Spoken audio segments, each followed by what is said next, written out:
नमस्कार साथियों, स्वागत है आपका हमारे चैनल पर। मैं हूं आपके साथ फरमान तुर्की। आज हम बात करने वाले हैं मणिपुर की। आखिर 1 महीने से ज़्यादा का समय हो चुका है कि मणिपुर की ये हिंसा क्यों नहीं रुक रही। मणिपुर में हिंसा क्यों नहीं रोक पा रही मोदी सरकार। दोस्तों, 100 से ज़्यादा लोगों की मौत हो चुकी है, 50,000 से ज़्यादा लोग विस्थापित हो चुके हैं, लोगों के घर जला रहे हैं, लोगों की दुकानें जलाई जा रही हैं, चर्च जलाए जा रहे हैं।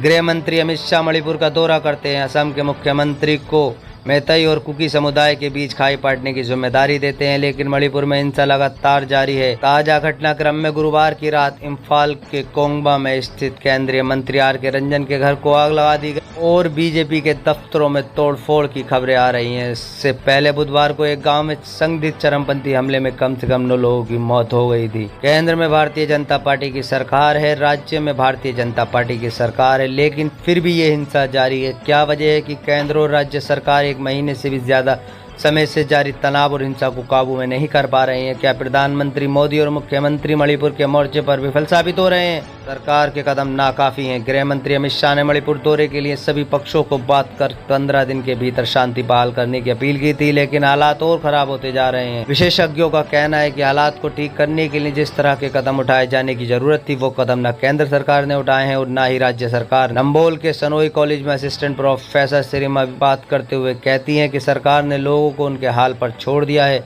कुकी और मैतेई दोनों ही समुदाय के लोगों को लग रहा है कि उन्हें अपनी सुरक्षा खुद करनी पड़ेगी, क्योंकि सरकार उनके लिए कुछ नहीं कर रही है और इसी वजह से हालात बिगड़ते चले गए, क्योंकि लोग हिंसा से निपटने के लिए खुद हिंसा का ही सहारा ले रहे हैं। भरोसा टूटा। विशेषज्ञ बताते हैं कि दोनों समुदाय के बीच लंबे समय से मतभेद होने के बावजूद राज्य में कुकी और मैतेई समुदाय शांतिपूर्वक तरीके से रहते चले आए हैं। यहाँ तक दोनों के बीच व्यापारिक संबंध भी रहे हैं, लेकिन अब हालात ऐसे नहीं हैं। उनको एक दूसरे पर भरोसा ही नहीं रहा है। मणिपुर में अब कुकी बहुल इलाकों में तो कोई मैतेई कदम रखने की हिम्मत भी नहीं कर सकता। वहीं और मैतेई लोगों के इलाके में जाने का जोखिम कोई कुकी नहीं लेना चाहेगा। निंगोमबाम श्रीमा कहती हैं कि जब तक केंद्र सरकार बहुत मजबूती से दखल नहीं देती और राज्य सरकार आम लोगों की सुरक्षा का बंदोबस्त नहीं करती है, तब तक हिंसा का ये दौर नहीं थमेगा। राज्य में काम कर रहे मानवाधिकार कार्यकर्ता ओनील कहते हैं कि राज्य में जारी हिंसा से निपटने में जो गंभीरता केंद्र सरकार को दिखानी चाहिए थी, वो उसने नहीं दिखाई। केंद्रीय मंत्री अमित शाह का मणिपुर दौरा भी महज खानापूर्ति था। उन्होंने कहीं ठोस उपायों की बात नहीं की। मणिपुर की राज्यपाल अनिसुईया उइके की अध्यक्षता में केंद्र सरकार ने 51 लोगों की जो शांति कमेटी बनाई है, उसको लेकर भी सवाल खड़े हो गए हैं। एक तरफ कुकी जनजाति की सर्वोत्तम संस्था कुकी इम्पी ने शांति समिति के गठन को खारिज किया है, वहीं मैतेई समुदाय का नेतृत्व कर रही coordinating committee on Manipur integrity ने इस शांति कमेटी में शामिल होने की घोषणा की है।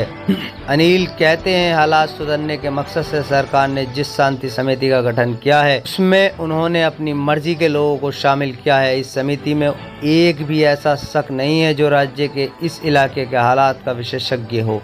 ऐसे लोग जो राज्य को ठीक से समझते हों, उन्हें समिति में होना चाहिए था। तो इसी बात से सरकार के इरादे समझ में आ जाते हैं। अनिल कहते हैं, हिमंत बिस्वा शर्मा भला यहाँ क्या कर लेंगे, वो यहाँ के मुद्दे नहीं समझते, उन पर कोई भरोसा नहीं करता। हालांकि निंगोमबाम शर्मा कहती हैं कि हिमंत बिस्वा शर्मा ने शांति समिति से बात की है, वो अपनी तरफ से प्रयास कर रहे हैं, लेकिन असल कदम राज्य और केंद्र सरकार को उठाना है। क्या कहती है बीजेपी? वहीं बीजेपी का कहना है कि हिमंत बिस्वा शर्मा पूर्वोत्तर के बड़े नेता हैं और इस क्षेत्र की समस्याओं को समझते हैं। खाने पीने की चीज़ों में जबरदस्त इजाफा हो गया है, लोगों को दवाइयाँ मिलने में परेशानी हो रही है। चावल कई जगहों पर 200 रुपये किलो तक मिल रहा है।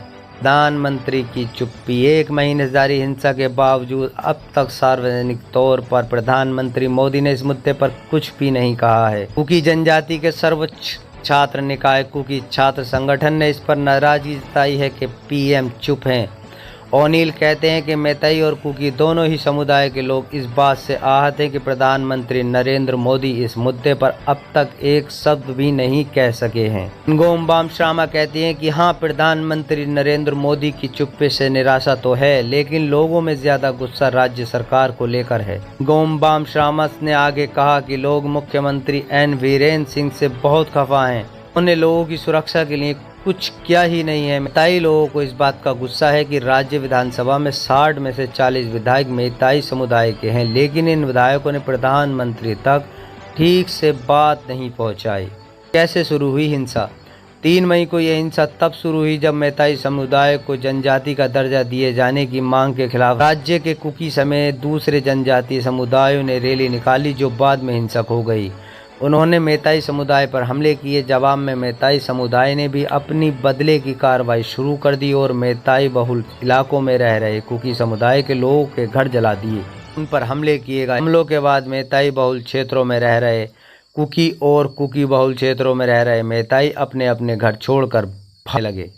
विशेषज्ञों का कहना है कि राज्य के पहाड़ी इलाकों से कुकी चरमपंथी मैताई इलाकों में गोलाबारी कर रहे हैं, जिससे बड़ी संख्या में मैताई लोग मारे जा रहे हैं। संवाददाता ने बताया कि राजधानी इम्फाल तक में बेहद तनाव है। सीआरपीएफ के जवानों ने हमें सख्त हिदायत दी थी कि हम गाड़ी से बाहर न निकलें।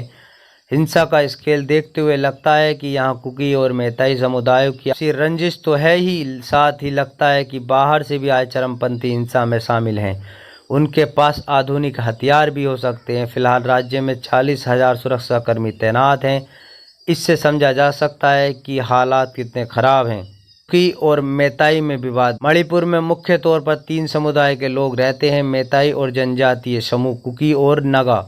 पहाड़ी इलाकों में कुकी, नगा समेत दूसरी जनजाति के लोग रहते हैं, जबकि इम्फाल घाटी में बहुसंख्यक मैताई लोग रहते हैं। मैताई समुदाय के ज़्यादातर लोग हिंदू हैं। नागा और कुकी समुदाय के लोग मुख्य तौर पर ईसाई धर्म के संख्या में ज़्यादा होने के बावजूद मैताई मणिपुर के 10% भूभाग में रहते हैं, जबकि बाकी 90% हिस्से में नागा और कुकी और दूसरी जनजातियाँ रहती हैं। मणिपुर के मौजूदा जनजाति समूह का कहना है कि मैताई का सियासी दबदबा है। इसके अलावा ये पढ़ने लिखने के साथ अन्य मामलों में भी आगे हैं। मणिपुर के कुल 60 विधायकों में से 40 विधायक मैतेई समुदाय के हैं, बाकी 20 नागा और कुकी जनजाति के आते हैं। अब तक हुए 12 मुख्यमंत्रियों में से 2 ही जनजाति से थे। में यहाँ के जनजाति समूहों को लगता है कि राज्य में मैताई लोगों का दबदबा है। अगर मैताई को भी जनजाति का दर्जा मिल गया तो उनके लिए नौकरियों के अवसर कम हो जाएंगे और वे पहाड़ों पर भी ज़मीन खरीदना शुरू कर देंगे। ऐसे में वो और हाशिए पर चले जाएंगे। पूर्व के राज्यों में से त्रिपुरा, अरुणाचल प्रदेश, असम और मणिपुर में भारतीय जनता पार्टी की सरकार है। बाकी राज्यों में भारतीय जनता पार्टी सत्ताधारी गठबंधन में शामिल है। प्रधानमंत्री नरेंद्र मोदी जब से सत्ता में आए हैं तब से वो दावा करते आए हैं पूर्वोत्तर भारत के साथ होते आ रहे भेदभाव को दूर करेंगे। दावा किया कि कभी हिंसा और अशांति के लिए जाने जाने वाले पूर्वोत्तर में अब चारों तरफ विकास होगा। असल हालात कुछ और ही हैं। पूर्व के अलावा भी असम, त्रिपुरा, मेघालय और मिजोरम में हिंसा लगातार होती जा रही है। 21 में असम मिजोरम सीमा पर हिंसा हुई थी। असम पुलिस के 5 जवान मारे गए थे। नवंबर 2021 में त्रिपुरा में हिंदू मुसलमान हिंसा भड़क गई थी। नवंबर 2022 में असम मेघालय सीमा पर हिंसा भड़क उठी थी, जिसमें 6 लोगों की मौत हो गई थी। दावों के बावजूद क्या मोदी सरकार पूर्वोत्तर में पूरी तरह से शांति स्थापित करने में विफल रही है? ये पूछे जाने पर ओनील कहते हैं, पूर्वोत्तर में जो अलग अलग जातियां और जनजातीय समूह रहते हैं उनकी भावनाओं को भारतीय जनता पार्टी नहीं समझती। यहाँ पर उनका हिंदुत्व का एजेंडा नहीं चलेगा। वो यहाँ पर भी गुजरात और यूपी मॉडल चलाना चाहती है। वो यहाँ काम नहीं करेंगे।